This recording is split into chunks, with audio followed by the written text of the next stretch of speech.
자, 다 윤석열 얘기예요. 그런데 그럴 줄 알고 준비 다 했어. 윤석열 캠프에 전 현직 군인이 참여했다고 저번에 한번 이거 터졌을 때 사실 무근이라고 그랬거든요. 그러니까 김남국 의원이 직접 나왔어. 전 현직 군인들이 윤석열 캠프에 참여했다는 것은요, 어마어마한 사건이에요. 우리가 정치 군인은 사라졌다고 이야기하잖아요. 정치 군인이 현재도 남아 있는 겁니다. 우리가 정치 검사라는 이야기 하잖아요. 공무원은 중립을 지켜야 돼, 법으로. 근데 그 공무원 놈들이 사실상 정파, 어떤 정당과 연계해서 뭔가를 하는 거예요. 군인도 공무원입니다. 심지어 일반 국민들, 특히 교사는 공무원이라고 보기도 애매한 부분이 있잖아요. 이런 분들은 그런 정파적인 이야기하면 처벌받아요. 근데 현역 군인들이 지들끼리 캠프에 들어가 있는 거야. 이거 그냥 넘어가면 안 되는 거죠. 이거는 군형법상의 문제이기도 하지만, 그러니까 사실 예견된 사태죠. 사실 윤두환이 전두환이 정치 잘했다는 말 많이 듣는다는 말 어디서 들었겠어요. 생각을 한번 해봐요. 어디서 들었겠어. 뻔하지.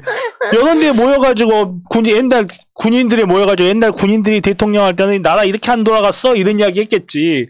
그리고 군인이 정치에 참여하지 못하게 하는 거거든요. 이거는 헌법적 요청이에요. 우리나라가 쿠데타를 겪고 군인에 의해서 나라가 2번이 뒤집혔어요. 그 과정에서 현역 군인이 특정 요건을 갖추지 못하면 정치에 참여를 금지를 시키는 거고, 그것 때문에 현역 군인 중에 정치 참여, 현역 당직 공무원은 당연하고요. 이명박 때는 정교조 교사들이 당비 냈다고 해고된 사례가 있었어요. 그 정도로 공무원의 정치 참여는 엄격하게 금지가 돼 있는데, 저는 개인적으로 공무원의 정치 참여를 열어줘야 된다고 생각하는 편인데 군인은 예외예요. 물론 군인은 공무원이지만 여기는 특별한 국가의 가장 강력한 힘을 가진 집단이거든요. 정치군인, 정치검사 뭐 이런 맥락인데 여기에 참여한 현역 군인만 400여 명. 그리고 한국국방연구원 소속도 있답니다.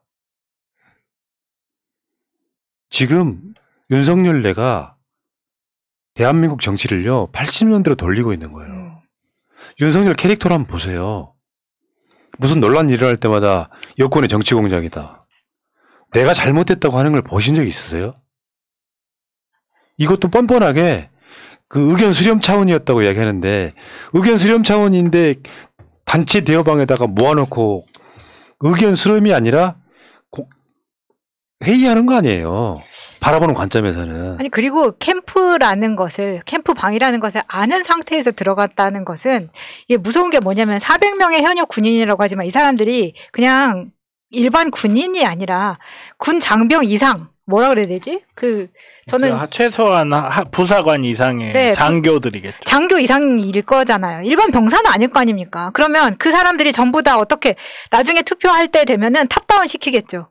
이 사람들이 모여서 공약을 내고 이런 게 아니라 이 사람들은 모여서 이 밑에 명령을 하달하기 위해서 모여 있을 가능성이 크기 때문에 문제가 되는 겁니다. 일반 병사들한테 푸시할 거 아니에요. 누구 찍어라. 지금 그거 아직까지도 가능한 거 아닙니까? 가능은 네. 하죠. 안 한다고는 하겠지만 할 수 있는 것이기 때문에 이게 정말 위험하다는 거예요. 그리고 이전에도 무슨 공무원이 단톡방에 한 명이라도 껴있으면 그 사람의 발언을 가지고 난리를 쳤던 사람들이 이렇게 공무원 출신의 공무원인 군인이 400명이나 들어있는데 이걸 그냥 넘어가요? 왜 윤석열한테는 이렇게 후하고 관대합니까? 그 관상은 과학이라고 하잖아요. 근데 윤석열을 보면서 윤석열 합성 사진이 굉장히 많잖아요. 전두환, 이명박, 최순실과 합성했을 때 어쩌면 그렇게 이질감이 하나도 없는지. 안 볼란다. 나는 안 볼란다. 그러면 그 세 사람이 해왔던 그런 행동들을 계속 하겠다라는 게 아닌가 싶고요. 그 다음에 이 문제가 이번에 처음 불거진 게 아니라 지난번에 분명히 문제가 됐었는데 왜 여기서 한 발도 나가지 못했는지 정말 그게 너무 의문스럽습니다. 예. 윤석열은 이번에 그 경선 과정에서도요 불법을 행했거든요. 물론 1위 후보에서 더 주목받은 측면도 있겠지만 실제로 불법 선거운동 어마어마하게 했잖아요. 그 세상을 깜짝 놀라게 한 국민의힘에서 윤석열을 어마어마하게 싫어하는 그 아주머니 전투력만 우리가 바꿔. 야, 보수에도 저런 사람이 있구나. 굉장히 똑똑하구나 했던 바로 그 장면도 있었죠. 어디서 거짓말이야? 입만 열면 윤석열 닮아가지고 입만 열면 거짓말이야. 이것도 불법 선거운동이었단 말이야. 그렇죠. 아니, 근데 저는 오늘 그 윤석열의 수락연설에서 홍준표 후보가 너무 쉽게 그 경선 결과에 대해 승복합니다라는 말이 정말 가슴 아팠습니다. 이렇게 아니요, 버젓이 증거가 나왔음에도 불구하고 승복할 수밖에 없는 이 현실! 안타깝게 그러니까 생각합니다. 가슴 아실 필요 없어요. 그러니까 그 정당은 그래서 불행의 씨앗이 예. 이렇게 된 거라니까. 한번 예. 생각해봐요. 캠프에 오중이 떠중이 다 가. 된다고 하니까 가는 거지. 윤석열 좋아서 가겠어? 그거는 일종의 이제 대가리들이 그런 식으로 가는 거잖아요. 당협위원장이나 국회의원들이. 지금 윤석열 찍지 않은 사람들이 과반이 넘어요.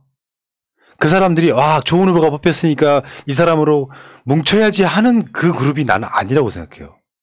도저히 윤석열을 찍을 수 없는 사람들이 윤석열을 찍지 않은 결과물이었다고 생각합니다. 왜냐하면 당에서 그 정도로 대세가 형성될 정도. 뭐 당협위원장 현역 군인 다 합쳐가지고 50% 이상이 넘어갔다고 하니까. 그러면 무슨 가치로 모인 것도 아니고 그 정당에 권력 좀 얻어보겠다는 것들이 다 지지선언하고 캠프로 몰려갔단 말이에요. 좋은 정치 할 수 있겠습니까? 굉장히 부끄러운 이야기고 국민의힘 내가 당원이신 분 한 분을 내가 알아요. 정말 내 인맥 중에 굉장히 고귀하신 분이지. 왜냐하면 그런 사람들 만나면 다 끊어버리니까. 근데 그런 분한테 이야기 들었더니 자기는 차마 윤석열을 못 찍겠다는 거예요. 우리 박근혜 대통령한테 징역 45년 구형한 놈이다. 그런 놈이 어떻게 우리 국민의힘의 후보가 될 수 있겠느냐. 그런 분들이 이 절개를 지키시면서 절대 윤석열 안 찍어. 차라리 난 이재명을 찍겠다 하시는 분들이 주위에 꽤 있다는 거예요. 어려울 겁니다, 생각보다. 감정적으로 안 풀리는 건 안 풀리는 거야. 그렇지 않겠어요? 그래서 성함이 어떻게 되세요? 성함이요, 성함. 저 죄송합니다. 처음에는 자원봉사라고 했다가 처음에는 알바라고 했다가 다 그거 불법이거든요. 아무튼 그 윤석열에 대해서 여러분들 뭐 그게 일종의 이제 이것 말고도 지금 그 경선 과정에서 밖으로 드러난 윤석열의 불법 선거운동 엄청 많이 있거든요. 물론 이건 묻고 가겠지. 뭐 이게 중요한 이슈가 될 것 같지는 않지만 현실적으로 봤을 때 아마 대한민국은 뭐 준법 뭐 국민에게 뭐 아니 뭐 누구한테는 뭐 충성하지 않는다 뭐 이런 얘기 했었잖아요. 사람한테 충성하지 않는다. 그 말 오늘 또 했어요. 네. 근데 그 윤석열 자체가 대한민국 비리의 일종 온상 같은 거라고 보시면 돼요. 부산저축은행과 대장동을 보셨잖아요. 말이 안 되는 구조를 만들어 놓고도 뻔뻔하게 거짓말하고 있잖아요. 반성하지 않잖아요.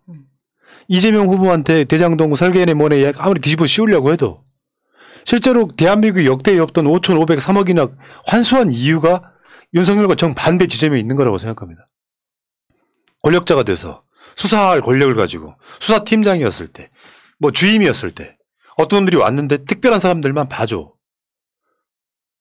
자기가 불법 대출 관련해 가지고 불려갔는데 지금부터 내가 구속될 수도 있겠구나라고 갔는데 앉혀놓고 20분만 차 마시고 가라고 했다는 거야. 그럼 다시 부르겠지 했는데 안 불렀다는 거야. 저축은행 관련해서 다 수사를 했는데 부산저축은행에서 대장동 팀만 빠져나갔어. 그 빠져나간 놈들이 나중에 대장동에 돈을 어마어마하게 벌었어. 윤석열 아버지 집을 사주네? 이게 관련이 없는 겁니까? 이 말도 안 되는 구조를 지금 이번에 대선을 이김으로써 깨내야 된다고 생각하고요. 좀 4개월이 미뤄지긴 했지만 윤석열 수사는 제대로 해야 됩니다. 그냥 비리 검사예요, 얘는. 정치 검사는 두 번째 문제고 비리 검사로. 비리 검사죠. 김학의 사건 먼저 덮었던 사람이 누구냐고 다 까먹었겠지만 김학의한테 스폰서 2명이 있었어요. 2팀이 있었다고.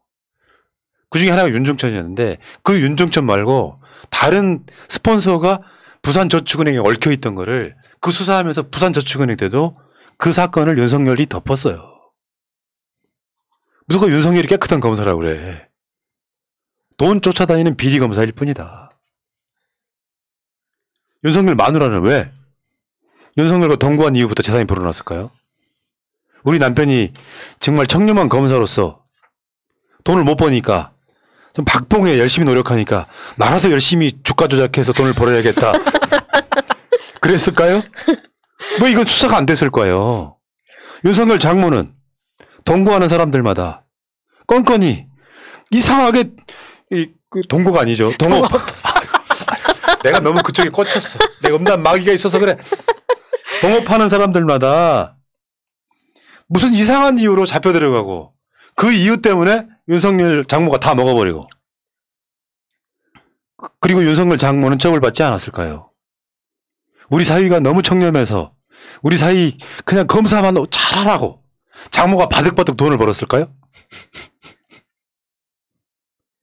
윤석열이 여주 지청장 때 윤석열 장모가 LH가 하던 사업을 어떻게 물리고 취소시키고 자기가 투자해갖고 아파트 지어가지고 800억짜리 팔아먹고 100억을 이득으로 어떻게 남겼을까요?